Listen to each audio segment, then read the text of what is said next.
সুপ্রিয় দর্শক, welcome back to my রন্ধন কিচেন। আজকে আমি চলে এসেছি আরেকটি রেসিপি নিয়ে। আজকে আমি তৈরি করে দেখাবো দোকানের মতো পারফেক্ট জিলাপি। চলো তাহলে তৈরি করে ফেলি জিলাপি। এখানে আমি একটি বাটি আর একটি কাপ নিয়ে নিয়েছি। আমাদের যেই শুকনো উপকরণগুলো লাগবে তা আমরা এক কাপ দিয়ে মেপে মেপে নিব। এখন আমি 1 কাপ নিয়ে নিব বেসন আর 1 কাপ নিয়ে নিব চাউলের গুঁড়ো। এখন এতে দিয়ে দিব আমি হাফ চামচ পরিমাণ লবণ, 1 চামচ পরিমাণ বেকিং সোডা। এরপরে এই সব উপকরণগুলো আমি খুব ভালোভাবে মিশিয়ে নেব। সবগুলো উপকরণ ভালোভাবে মিশিয়ে নেওয়ার পর অল্প অল্প পানি দিয়ে আমি একটা ভালোভাবে পেস্ট তৈরি করে নেব। এই পেস্টটা আমি এরকমভাবে তৈরি করব যে উপর থেকে পড়লে সঙ্গে সঙ্গে মিলিয়ে যাবে না। তারপরে আমি রেখে দিব 10 মিনিটের জন্য রেস্টে। এখন আমি শিরাটা তৈরি করে নেওয়ার জন্য চুলায় একটি প্যান বসিয়ে দিয়েছি। দিয়ে দিব 2 কাপ পরিমাণ খেজুরের গুড়।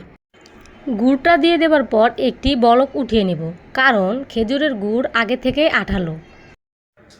গুড়টা বলক উঠে গেলে দিয়ে দিব 1 ফালি লেবুর রস, যেন গুড়টা জমে না যায়। ফিরে আসলাম 10 মিনিট পর। মিশ্রণটা আমি আরেকটু নাড়া দিয়ে নিব। এখানে একটি পাইপিং ব্যাগ নিয়ে নিয়েছি। এখন একটি মগের উপরে রেখে মিশ্রণগুলো এই পাইপিং ব্যাগে ঢেলে দেব।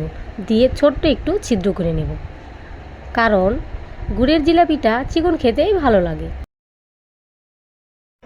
চুলায় একটি প্যান বসিয়ে দিয়েছি। দিয়ে দিব অর্ধেক পরিমাণ তেল, কারণ জিলাপি ভাজতে বেশি তেল প্রয়োজন নেই। এখন আমি তেল বেশ অনেকটা গরম করে জিলাপিগুলো ভেজে নেব, ঠিক এরকম করে। এখন আমি জিলাপিগুলো 2 পিঠ লাল করে ভেজে উঠিয়ে নেব। জিলাপিগুলো কড়াই থেকে উঠিয়ে আমি সঙ্গে সঙ্গে গরম গরম জিলাপি গুড়ের ভিতর দিয়ে দিব। জিলাপিগুলো আমি জিলাপির গরম শিরার ভিতরে দিয়ে 2 পিঠ ভালোভাবে উল্টিয়ে উঠিয়ে নেব। সবগুলো জিলাপি আমি একই প্রসেসে ভেজে শিরায় ডুবিয়ে নিয়েছি। এখন আমি সরাসরি প্লেটিং করে নেব। তোমরা দেখতেই পাচ্ছ জিলাপিগুলো কেমন মুচমুচে আর রসালো হয়েছে।